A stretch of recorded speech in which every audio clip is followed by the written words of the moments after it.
बात करेंगे दिल्ली ब्लास्ट के बाद की परिस्थितियों की, जिसमें देश की जांच एजेंसियों के सामने इस धमाके की सटीक जांच कर दोषियों को सामने लाने की चुनौती है।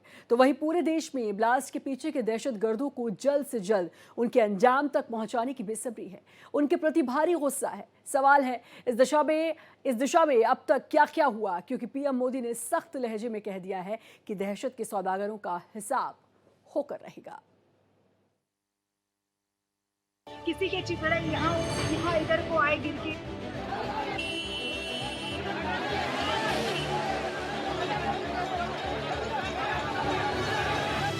किसी का कोई पार्ट कहाँ गिर गया, किसी का कोई पार्ट कहाँ पर गिर गया।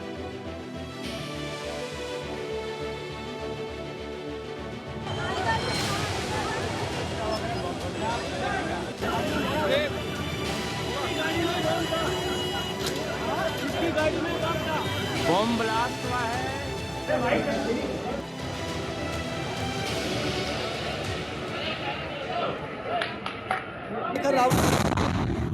दिल्ली धमाके के 24 घंटे से ज्यादा बीत चुके हैं। इस आतंकी हमले के बाद पूरे देश में हाई अलर्ट कर दिया गया। रात भर सर्च ऑपरेशन चला। एफएसएल की टीम मौके पर जांच में जुटी, तो वहीं दिल्ली पुलिस की स्पेशल ब्रांच मामले की जांच में जुटी है। घटना के तुरंत बाद गृह मंत्री घायलों से मिलने एलएनजेपी अस्पताल पहुंचे और फिर घटना स्थल का जायजा लिया। घटना पर दुख जताते हुए उन्होंने देश को भरोसा दिलाया कि इसमें शामिल लोगों को बख्शा नहीं जाएगा। जांच जैसे जैसे आगे बढ़ी, कई सूत्र जुड़ते चले गए। दिल्ली पुलिस और जांच एजेंसियां इसे एक संभावित आतंकी हमला यानी फिदायीन हमला मानकर जांच कर रही हैं।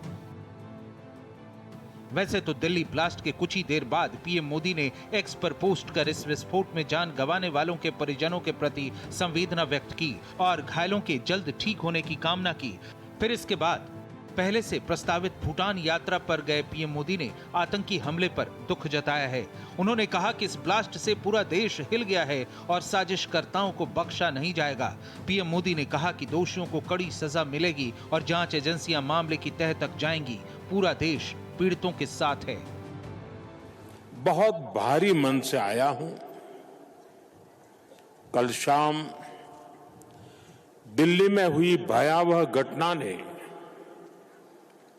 सभी के मन को व्यथित कर दिया है। मैं पीड़ित परिवारों का दुख समझता हूं। आज पूरा देश उनके साथ खड़ा है। मैं कल रात भर इस घटना की जांच में जुटी सभी एजेंसियों के साथ,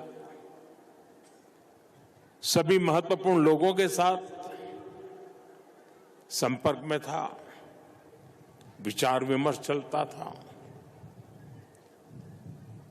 जानकारियों के तार जोड़े जा रहे थे। हमारी एजेंसियां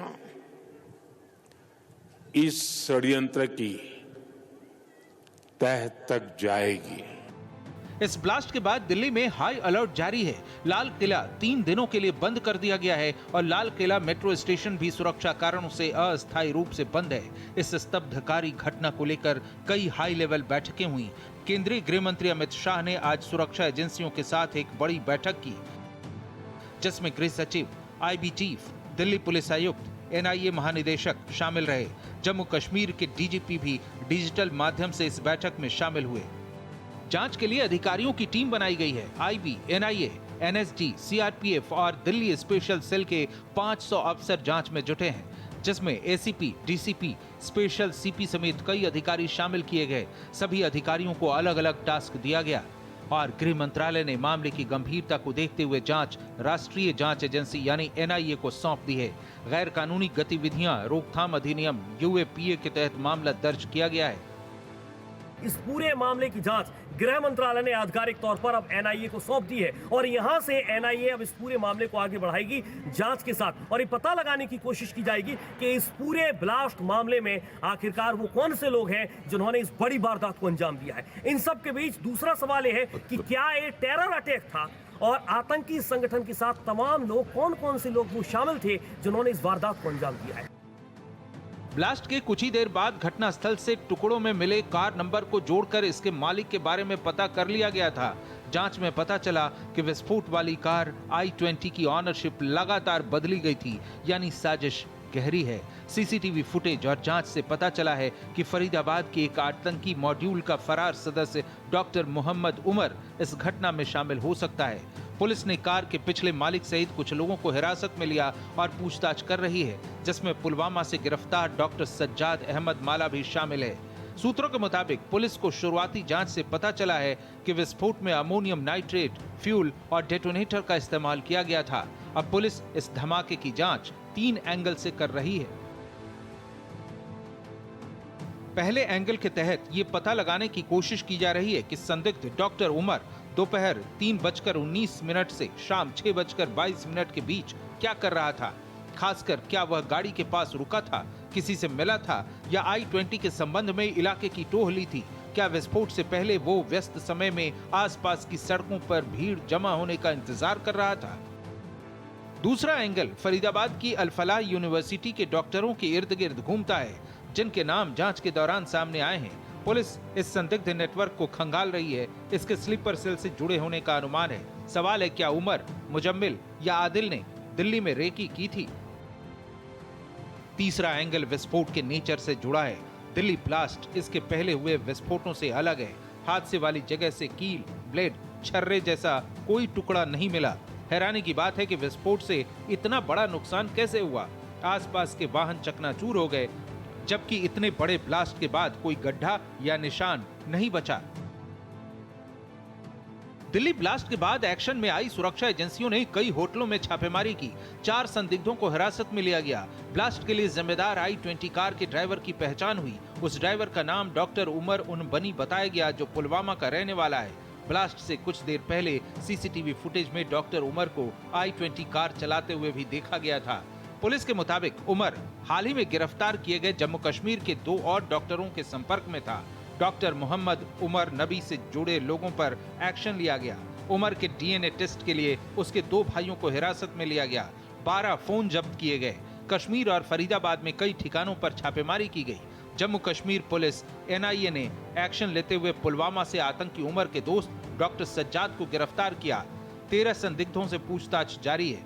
आरोपियों के घर परिवार वाले हमेशा की तरह उन्हें निर्दोष बता रहे हैं, लेकिन साथ ही कहते हैं कि आरोपी पिछले कई दिनों, महीनों या वर्षों से बेवजह ही उनसे नहीं मिला या घर नहीं आया, यानी उनके बयान भी संदेह को बढ़ाते हैं।